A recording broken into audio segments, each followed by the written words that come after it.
हमारे सभी दर्शकों को सादर प्रणाम। जय श्री कृष्ण। आज का हमारा विषय है असफल प्रेम विवाह या असफल प्रेम।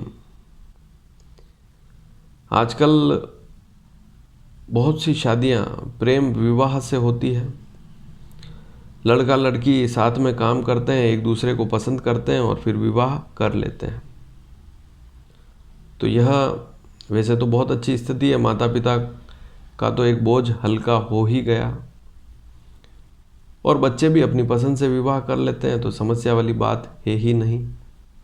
लेकिन फिर भी सभी जगह माता पिता भी संतुष्ट नहीं होते हैं, वे भी विरोध करते हैं और बहुत सी बार जो प्रेमी युगल है वे भी आपस में झगड़ जाते हैं और उससे भी समस्याएं खड़ी हो जाती है। एक स्थिति तो ऐसी होती है कि विवाह आसानी से आराम से हो जाता है, प्रेम विवाह, और विवाह वाली स्थिति बहुत अच्छी रहती है, वैवाहिक जीवन भी अच्छा चलता है, संतान भी हो जाती है, सारी स्थितियां बढ़िया रहती है। लेकिन दूसरी स्थिति प्रेम विवाह कर लिया, उसके बाद भी समस्याएं, प्रतिदिन क्लेश, झगड़े और तलाक वाली स्थितियां भी बन जाती है। या साथ में भी रहते हैं, अभी तक विवाह नहीं किया है, तब भी आपस में झगड़ते हैं। ऐसी स्थिति क्यों बनती है, किस कारण से बनती है, आज छोटी सी जानकारी दूंगा और इसे आप आसानी से सीख सकते हैं। आप यहाँ पर कुंडली देखें, चाहे लड़का हो चाहे लड़की, अपनी जन्म कुंडली खोलकर देखनी है, लग्न कुंडली खोलकर देखनी है। लग्न कुंडली और जन्म कुंडली एक ही बात है। लग्न कुंडली और जन्म कुंडली जब भी खोलें तो उसमें से आपको केवल दो भावों पर ही विशेष ध्यान देना होगा, पंचम भाव और सप्तम भाव। आप यहाँ पर ध्यान से देखें, पंचम भाव और सप्तम भाव, इन दो भावों के कारण ही विवाह के योग, प्रेम विवाह वाली स्थितियाँ बनती है, पसंद वाली स्थितियाँ बनती है। पंचम भाव जो है वह प्रेम का भाव है, मित्रता का भाव है। आप किसी से मित्रता करते हैं या आप किसी से प्रेम करते हैं, मित्रता हो गई उसके बाद प्रेम करते हैं, तो वैसी स्थिति पंचम भाव से देखी जाती है। और दूसरी स्थिति विवाह वाली सप्तम भाव से देखते हैं। सप्तम भाव विवाह का भाव है, दाम्पत्य जीवन का भाव है। तो ज्योतिष में इन दोनों भावों का संबंध प्रेम विवाह से जोड़ा जाता है। अब आपको देखना है कि पंचम भाव में क्या अंक लिखा हुआ है और सप्तम भाव में क्या अंक लिखा हुआ है। उस अंक से आप इन भावों के स्वामी के बारे में पता लगा सकते हैं कि पंचम भाव का स्वामी कौन है और सप्तम भाव का स्वामी कौन है। आप यहाँ पर इसी चार्ट में ऊपर देखेंगे, सभी राशियों के अंक लिखे हैं, फिर उन राशियों के नाम लिखे हैं, फिर उन राशियों के स्वामी भी आगे लिखे हैं। जैसे मेष राशि 1 नंबर अंक, उसका स्वामी मंगल होता है। वृषभ राशि 2 अंक, उसका स्वामी शुक्र होता है। तो इसी प्रकार से इन 12 अंकों में से ही कोई अंक, एक अंक पंचम में लिखा होगा, एक अंक सप्तम में लिखा होगा, और उन अंकों के आधार पर उन स्वामियों का आप पता लगा सकते हैं। अब आपको देखना यह है कि प्रेम विवाह असफल तो नहीं हो रहा, तो इसके पीछे क्या कारण है उसको समझें।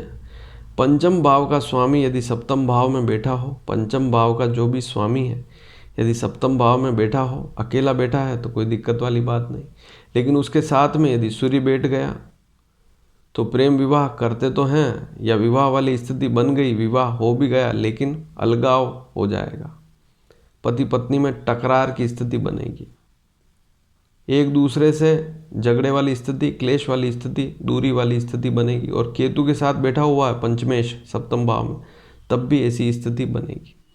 और राहु के साथ बैठा हुआ है तो और भी स्थिति खराब हो जाएगी। यदि शनि के साथ बैठा हुआ है पंचमेश सप्तम भाव में, पंचम भाव का स्वामी सप्तम भाव में शनि के साथ बैठा हुआ है, तो शनि तो लगाम लगाने का काम करेगा। आप किसी से प्रेम करते हैं, विवाह करना चाहते हैं, लेकिन कोई न कोई रोक लग जाएगी, शादी में देरी होती चली जाएगी, तो ऐसी स्थिति शनि के कारण भी बनती है। और पंचमेश यदि राहु के साथ सप्तम भाव में बैठा हुआ तो एकदम निर्णय ले लिया, एकदम विवाह भी कर लिया और फिर समस्याएं खड़ी हो जाती है। इसी प्रकार से यही स्थिति उल्टी भी देखनी। उल्टी कैसे? सप्तम भाव का स्वामी यदि पंचम भाव में बैठ जाए और पंचम भाव में यदि सूर्य, शनि, राहु, केतु में से कोई प्लेनेट भी साथ में बैठा हो, तब स्थिति खराब हो जाती है। मान लीजिए अब कुछ स्थितियां ऐसी भी बनती है कि मान लीजिए सप्तम का स्वामी ही शनि है मान लीजिए, और वह पंचम में बैठ गया, तब भी वहाँ देखना होगा कि वह कहीं सूर्य, शनि, जैसे शनि जो है स्थिति, सूर्य शनि की स्थिति तो नहीं पंचम में, या शनि राहु के साथ तो नहीं, या शनि केतु के साथ पंचम में तो नहीं बैठा हुआ। तो उस बात को भी समझना होगा।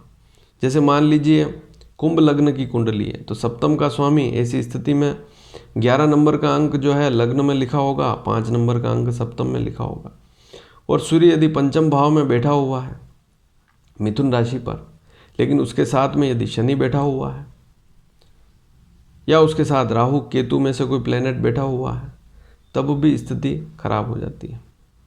पंचम भाव और सप्तम भाव के स्वामियों की दोनों की युति हो रही है, चाहे पंचम में हो चाहे सप्तम में हो, लेकिन साथ में कोई पाप ग्रह बैठा हो, तब भी स्थिति खराब हो जाती है।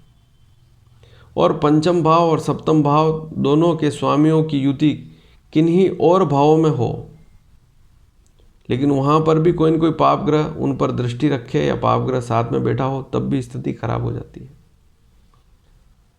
पंचम भाव का जो स्वामी है उसके अंश कम हो, वो मृत अवस्था में हो, तब स्थिति और ज़्यादा खराब हो जाती है। सप्तम भाव का जो स्वामी है वह मृत अवस्था में हो, इसके बारे में मैं पूर्व में ही एक वीडियो बता चुका हूँ कि ग्रहों की मृत अवस्था कैसे देखते हैं। उसके अंश कम होते हैं या बहुत ज़्यादा अधिक होते हैं, तब वह मृत अवस्था में होता है। अलग अलग राशियों पर अलग अलग स्थितियाँ होती है, उस वीडियो को भी आप अवश्य देखें। तो कुल मिलाकर स्थिति यह है कि पंचम भाव का स्वामी सप्तम भाव में पाप ग्रहों के साथ बैठा हो, सूर्य, शनि, राहु, केतु के साथ बैठा हो, या सप्तम का स्वामी पंचम भाव में बैठा हो। पंचम और सप्तम दोनों के स्वामी यदि छठे, 8वें या 12वें भाव में बैठे हों, तब भी स्थिति खराब रहती है। प्रेम विवाह असफल सिद्ध होता है, कहीं न कहीं समस्याएं होती ही है। तो इस स्थिति को समझने के लिए आपको ये जो सारी मैंने बातें बताई है, इन्हें आप कुंडली में अवश्य देखें। और इस प्रकार की स्थिति बन रही है तो पंचम का स्वामी जिस किसी ग्रह के साथ बैठा हुआ है, मान लीजिए राहु के साथ बैठा हुआ है सप्तम भाव में, या सप्तम का स्वामी पंचम भाव में राहु के साथ बैठा हुआ है, और राहु यदि बहुत बुरी स्थिति में है, वैसे तो यदि राहु की दशा भी हो या शनि की दशा भी चल रही हो, अशुभ ग्रह की दशा भी चल रही हो, तो स्थिति और ज़्यादा खराब होती है। मान लीजिए लग्न पंचम नवम के स्वामियों की दशा चल रही, तो स्थिति फिर भी ठीक रहती है, इतनी स्थिति खराब नहीं होती है। या कहीं शुभ ग्रह की दृष्टि, जैसे गुरु की दृष्टि पड़ गई, तो फिर भी स्थिति ठीक हो जाती है। लेकिन फिर भी सावधानी रखनी होती है। प्रेम विवाह असफल सिद्ध होता है, या एक दूसरे से प्रेम कर रहे हैं, रोज़ मिलते हैं, तब भी छोटी छोटी बातों पर बड़े बड़े झगड़े शुरू हो जाते हैं। उसका मुख्य कारण यही है कि सप्तमेश का पंचम में बैठना और पाप ग्रहों के साथ बैठना, या पंचमेश का सप्तम भाव में पाप ग्रहों के साथ बैठना। वैसे भी पंचम भाव का जो स्वामी है कुंडली में कहीं पर भी किसी भी भाव में यदि राहु, सूर्य, शनि, केतु के साथ बैठा हुआ है, तो स्थिति खराब होती ही है। वहाँ प्रेम विवाह करते समय या किसी से प्रेम करते हैं, तब भी उसको मेंटेन करना पड़ता है, अन्यथा समस्याएं बढ़ती जाती है। और उपाय, जो पाप ग्रह साथ में बैठा हो, उसके उपाय करने चाहिए। धन्यवाद। जय श्री कृष्ण।